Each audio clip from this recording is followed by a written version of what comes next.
নমস্কাৰ বন্ধুসকল, মই আপোনালোক সকলোকে মোৰ চেনেললৈ স্বাগতম জনাইছোঁ। বন্ধুসকল, মোৰ নাম গোবিন্দ শৰ্মা, জনেষ্ট বাস্তু এক্সপাৰ্ট নিউমেৰলজিষ্ট। বন্ধুসকল, আপোনালোকৰ সুবিধাৰ্থে মই চেনেলটোত বাস্তুৰ সম্পৰ্কে, সংখ্যাতত্বৰ সম্পৰ্কে, জ্যোতিষৰ সম্পৰ্কে, তাৰ লগতে আপোনালোকৰ বিভিন্ন সমস্যাৰ সমাধানৰ উপায়সমূহৰ সম্পৰ্কে আলোচনা কৰি থাকোঁ। গতিকে যদিহে আপোনালোকৰ মোৰ চেনেলৰ ভিডিঅ'সমূহ চাই ভাল লাগে, অনুগ্ৰহ কৰি মোৰ চেনেলটো ছাবস্ক্ৰাইব কৰি ভিডিঅ'সমূহ লাইক কৰিব, কমেণ্ট কৰিব আৰু যিমান পাৰে শ্বেয়াৰ কৰিব। বন্ধুসকল, মই ইয়াৰ আগৰ দুটা ভিডিঅ'ত আপোনালোকৰ লগত 2024 বৰ্ষটো মেঘ ৰাশি আৰু বৃষ ৰাশিৰ কাৰণে কেনে যাব সেই বিষয়ে আলোচনা কৰিছিলোঁ। আজি মই আপোনালোকৰ লগত আমাৰ ৰাশি চক্ৰত তৃতীয় ৰাশি মিথুন ৰাশিৰ 2024 বৰ্ষটো কেনে যাব সেই বিষয়ে আলোচনা কৰিবলৈ আগবাঢ়িছোঁ। বন্ধুসকল, কালপুৰুষ কুণ্ডলীৰ তৃতীয় ৰাশি হৈছে মিথুন ৰাশি আৰু মিথুন ৰাশিৰ স্বামী গ্ৰহ হৈছে বুধ গ্ৰহ। বন্ধুসকল, প্ৰথমে আমি আলোচনা কৰোঁ হওক মিথুন ৰাশিৰ কৰ্মজীৱনৰ সম্পৰ্কে, তেওঁলোকৰ ব্যৱসায় সম্পৰ্কে। বন্ধুসকল, ব্যৱসায় কৰ্মজীৱন দৃষ্টিৰ পৰা মিথুন ৰাশিৰ কাৰণে 2024 বৰ্ষটো মধ্যম বুলিয়ে ক'ব পাৰি। শনি দশম স্থানত থাকি আপোনালোকক যথেষ্ট কৰ্মত পৰিশ্ৰম কৰাব। ডিচিপ্লিন হৈ এই সময়ছোৱাত আপোনালোকক কাম কৰাৰ প্ৰয়োজনীয়তা আছে। আপোনাৰ কামৰ গতি মন্দ হোৱাৰ সম্ভাৱনা আছে। কিন্তু দশম স্থানৰ মালিক বৃহস্পতি জুন মাহলৈকে আপোনালোকক মধ্যম পৰিণাম দিব। জুন মাহৰ পিছত যেতিয়া বৃহস্পতিয়ে নিজৰ উচ্চ ৰাশি কৰ্কট ৰাশিত প্ৰৱেশ কৰিব, আপোনালোকৰ দ্বিতীয় ঘৰত প্ৰৱেশ কৰিব, আপোনালোকৰ কৰ্মত সফলতা লাভ হ'বলৈ ল'ব। কিয়নো দশম স্থানৰ মালিক উচ্চ ৰাশিত প্ৰৱেশ কৰিব আৰু আপোনালোকক কৰ্মত সফলতা লাভ কৰাত সহায় কৰিব। তাৰোপৰি দশম স্থানৰ মালিকে আপোনালোকৰ দশম স্থানতে শুভ দৃষ্টি প্ৰদান কৰিব। জুন মাহৰ পিছত বৃহস্পতিৰ ছাপৰ্ট আপোনালোকে কৰ্মত লাভ কৰিবলৈ ল'ব। এই সময়ছোৱাত আপোনালোকে কৰ্মত মনে বিচৰা ধৰণে সফলতা লাভ কৰিবলৈ সক্ষম হ'ব। শনি গ্ৰহেও আপোনালোকৰ কৰ্মত আপোনাক ভাল পৰিণাম দিবলৈ ল'ব। ব্যৱসায়ত প্ৰদৰ্শন আপোনালোকৰ ভাল হ'ব, কিন্তু আপোনালোকে এই সময়ছোৱাত যথেষ্ট পৰিশ্ৰম কৰাৰ প্ৰয়োজন আছে। সম্পূৰ্ণ ডিচিপ্লিন হৈ পেলাই কাম কৰাৰ প্ৰয়োজন আছে। যিসকলে শিক্ষাৰ লগত জড়িত, ফাইনেন্সৰ লগত জড়িত, মেনেজমেণ্টৰ লগত জড়িত কিবা কাম কৰে, তেওঁলোকৰ যথেষ্ট উন্নতি হ'ব। এই সময়ছোৱাত আপোনালোকে যথেষ্ট পৰিশ্ৰম কৰিব লগা হ'লেও সেই পৰিশ্ৰমৰ সুফলো আপোনালোকে কিন্তু লাভ কৰিব। চাকৰি জীৱনৰ ক্ষেত্ৰত এই সময়ছোৱা আপোনালোকৰ এভাৰেজ বুলিয়ে ক'ব পাৰি। কৰ্মস্থানৰ মালিক বৃহস্পতি আপোনাৰ লগ্নত থাকি আপোনাৰ কাম আগবঢ়াই নিয়াত সহায় কৰিব। অৱশ্যে এই সময়ছোৱাত আপোনাৰ কৰ্মস্থানত সহযোগীসকলৰ লগত মতানৈক্য হ'ব পাৰে। কৰ্মস্থানৰ পৰিৱেশক লৈ আপোনালোকে অকণমান অসন্তুষ্ট হ'ব পাৰে। তাৰোপৰি এই সময়ছোৱাত আপোনালোকে নিজৰ যিসকল সহযোগী আছে তেওঁলোকৰ লগত বাক বিতণ্ডা বা তৰ্কবাদ নকৰাই ভাল। নিজৰ সহযোগীসকলৰ লগত মিলিজুলি কাম কৰিবলৈ চেষ্টা কৰা উচিত। তাৰোপৰি এই সময়ছোৱাত আপোনালোকে এলাহক ত্যাগ কৰিব আৰু সম্পূৰ্ণ ডেডিকেশ্যন সহকাৰে কাম কৰাৰ প্ৰয়োজন আছে। কামত কিন্তু যদি আপোনালোকে হেমাহি কৰে, এই ক্ষেত্ৰত কিন্তু আপোনালোকৰ সমস্যা হ'ব পাৰে। আনহাতে কৰ্মস্থানত আপোনালোকৰ শনিৰ স্থিতিৰ কাৰণে আপোনালোকৰ পৰিশ্ৰম বৃদ্ধি কৰিব। আপোনালোকে অতিৰিক্ত দায়িত্ব বহন কৰিব লগা হ'ব পাৰে। তাৰোপৰি ৱৰ্কলোডো বৃদ্ধি পাব। কিন্তু জুন মাহৰ পিছত যেতিয়া কৰ্মস্থানৰ মালিক বৃহস্পতি দ্বিতীয় ঘৰত প্ৰৱেশ কৰিব, নিজৰ উচ্চ ৰাশিত প্ৰৱেশ কৰিব, সেই সময়ছোৱাত বৃহস্পতিৰ দৃষ্টি আপোনাৰ কৰ্মস্থানটো আৰু ষষ্ঠ ঘৰত পৰিব। এই সময়ত চাকৰিৰ ক্ষেত্ৰত ভাল পৰিণাম লাভ হ'ব আৰু উচ্চ অধিকাৰীসকলৰ প্ৰশংসা আপুনি লাভ কৰিব। বছৰটোৰ শেষৰ মাহত অৱশ্যে, বিশেষকৈ অক্টোবৰ পৰা ডিচেম্বৰ মাহৰ সময়ছোৱাত আপোনালোকৰ কৰ্মস্থানত যাত্ৰাৰ সংখ্যা বৃদ্ধি পাব পাৰে। নিজৰ কৰ্মস্থানৰ সহযোগীসকলৰ লগত বাদ বিবাদৰ পৰা আপুনি যিমান পাৰে আঁতৰি থাকিবলৈ চেষ্টা কৰিব লাগে। এই সময়ছোৱাত আপোনালোকে সাৱধানে কাম কৰাৰ প্ৰয়োজন আছে। যিসকলে নতুন চাকৰিৰ কাৰণে চেষ্টা কৰি আছে, তেওঁলোকৰ জুন মাহৰ পিছত সেই ইচ্ছা পূৰ্ণ হোৱাৰ পূৰ্ণ সম্ভাৱনা আছে। তাৰোপৰি যিসকলে মনে বিচৰা ঠাইলৈ ট্ৰেন্সফাৰ ল'বলৈ বিচাৰি আছে, যিসকলে প্ৰমোশ্যন হোৱাটো বিচাৰিছে, তেওঁলোকৰ এই সময়ছোৱাত সেই ইচ্ছা পূৰ্ণ হ'ব। বন্ধুসকল, এতিয়া আমি আলোচনা কৰা হওক মিথুন ৰাশিৰ আৰ্থিক স্থিতি সম্পৰ্কে। 2024 বৰ্ষটো আৰ্থিক দিশৰ পৰা মিথুন ৰাশিৰ কাৰণে যথেষ্ট ভাল বুলি ক'ব পাৰি। 2024 বৰ্ষত আপোনাৰ খৰচৰ মাত্ৰা কমি যাব।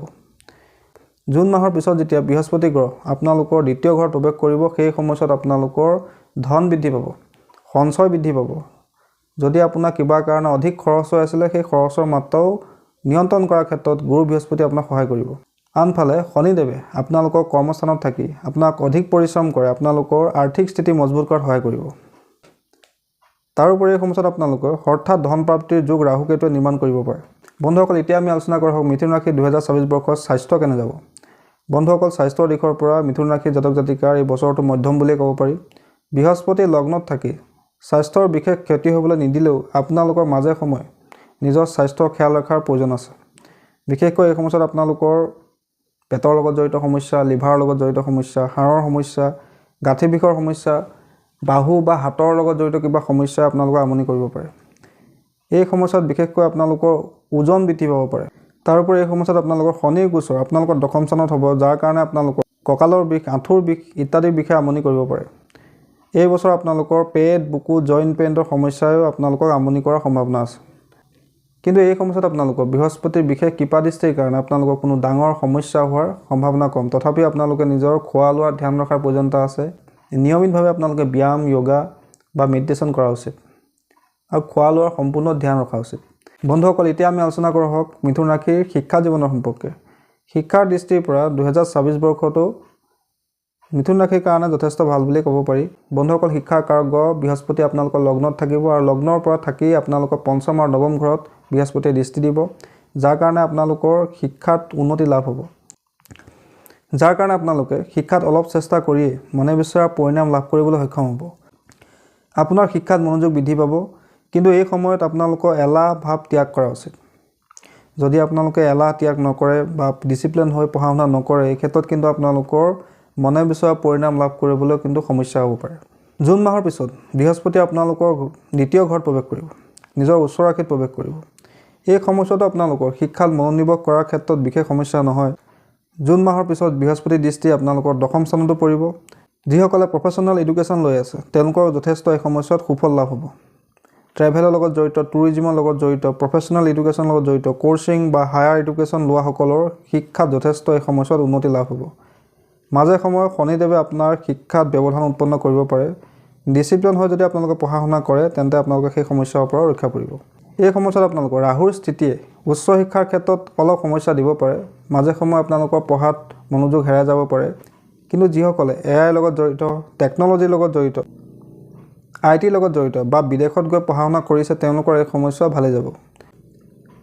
অৱশ্যে 2024 বৰ্ষটো শিক্ষাৰ মুখ্য কাৰক গ্ৰহ গুৰু বৃহস্পতি শুভ দৃষ্টিৰ কাৰণে আপোনালোকৰ এই বছৰ শিক্ষাত ভাল পৰিণাম লাভ হ'ব। বন্ধুসকল, এতিয়া আমি আলোচনা কৰা হওক মিথুন ৰাশিৰ 2024 বৰ্ষত প্ৰেম আৰু বিবাহিত জীৱনৰ সম্পৰ্কে। 2024 বৰ্ষত মিথুন ৰাশিৰ জাতক জাতিকাসকলে প্ৰেমৰ ক্ষেত্ৰত অনুকূল পৰিণাম লাভ কৰিব। তেওঁলোকৰ প্ৰেমৰ সম্পৰ্কৰ মাজত বিশেষ কিবা সমস্যাৰ সৃষ্টি নহয়। গুৰু দৃষ্টি থকাৰ কাৰণে জুন মাহলৈকে আপোনালোকৰ প্ৰেমৰ সম্পৰ্ক ভালে চলিব। কিন্তু জুন মাহৰ পিছতো যেতিয়া গুৰু বৃহস্পতিয়ে নিজৰ ৰাশি পৰিৱৰ্তন কৰি আপোনালোকৰ দ্বিতীয় ঘৰত প্ৰৱেশ কৰিব, সেই সময়ছোৱাতো যিহেতু গুৰু বৃহস্পতি আপোনালোকৰ সপ্তমপতি হয়, সপ্তমপতি যেতিয়া উচ্চ ৰাশিত প্ৰৱেশ কৰিব সেই সময়ছোৱাত আপোনালোকৰ প্ৰেমৰ সম্পৰ্কতো বিশেষ সমস্যা হোৱাৰ সম্ভাৱনা কম। প্ৰেম বিবাহ হোৱাৰ সম্ভাৱনা এই বছৰ আপোনালোকৰ প্ৰবল আছে। সৰু সুৰা সমস্যা আহিলেও প্ৰেম জীৱন আপোনালোকৰ ভালে চলিব।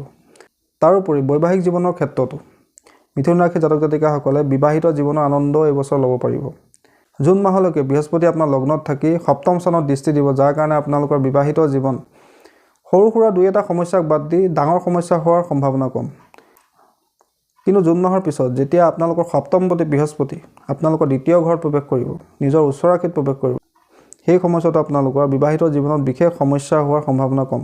যদি কিবা সৰু সুৰা সমস্যা হয়ও সেয়া বৃহস্পতিয়ে আপোনালোকক চম্ভালি ল'ব।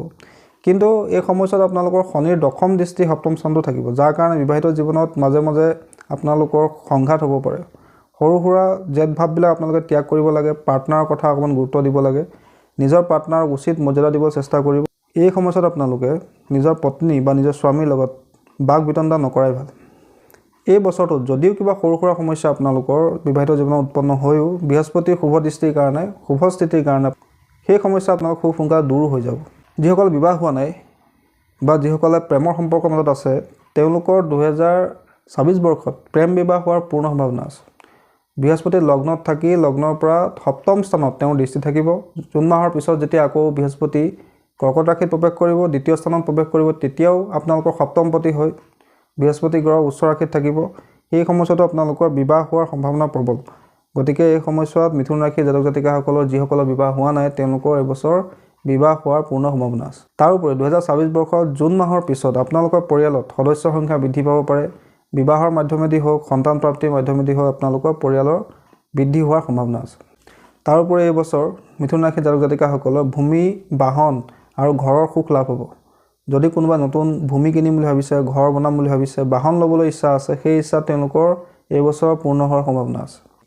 বন্ধুসকল, 2024 বৰ্ষতো মিথুন ৰাশিৰ জাতক জাতিকাসকলে কেইটামান বিশেষ উপায় কৰাৰ প্ৰয়োজনীয়তা আছে। প্ৰথম উপায়টো হ'ল যে তেওঁলোকে প্ৰতিদিনে গাই গৰুৰ সেৱা কৰা উচিত। প্ৰত্যেক দিনে গাই গৰুক কিবা নহয় কিবা এটা খোৱা উচিত। দ্বিতীয়তে তেওঁলোকে শাৰীৰিকভাৱে যিসকল সক্ষম ব্যক্তি আছে বা অন্ধ ব্যক্তি আছে তেওঁলোকক সময় ভোজন কৰাৰ প্ৰয়োজনীয়তা আছে, তেওঁলোকক সহায় কৰাৰ প্ৰয়োজনীয়তা আছে। বন্ধুসকল, তৃতীয় উপায়টো হ'ল যে তেওঁলোকে যেতিয়াই সময় পায় মন্দিৰ দৰ্শন কৰা উচিত। এই সময়ছোৱাত তেওঁলোকে যিমানেই মন্দিৰ দৰ্শন কৰিব সিমানে তেওঁলোকৰ ব্লেছিং লাভ হ'ব। চতুৰ্থ উপায়টো হ'ল যে তেওঁলোকে কোনো মন্দিৰত ইলেক্ট্ৰনিক বস্তু দান কৰা উচিত শনিবাৰৰ দিনা। এই উপায়কেইটা যদি মিথুন ৰাশিৰ জাতক জাতিকাসকলে কৰে তেন্তে তেওঁলোকৰ যি বাধা বিঘিনি সমস্যা আছে সমস্যাখিনি বহু পৰিমাণে কমি যাব। তেওঁলোকৰ কৰ্মত সফলতা লাভ হ'ব, শিক্ষাৰ ক্ষেত্ৰত তেওঁলোকে ভাল ফল লাভ কৰিবলৈ সক্ষম হ'ব। সদুশেষত সকলো মিথুন ৰাশিৰ জাতক জাতিকালৈ মোৰ তৰফৰ পৰা আগন্তুক নতুন বৰ্ষৰ আন্তৰিক শুভেচ্ছা জ্ঞাপন কৰিলোঁ। ভগৱানে আপোনালোকৰ সকলো ইচ্ছা পূৰ্ণ কৰক, আপোনালোকৰ মংগল কৰক, আপোনালোকৰ কৰ্মত আপোনালোকে সফলতা লাভ কৰক, তাৰে কামনাৰে আজিৰ ভিডিঅ'টো মই ইয়াতে সামৰিছোঁ।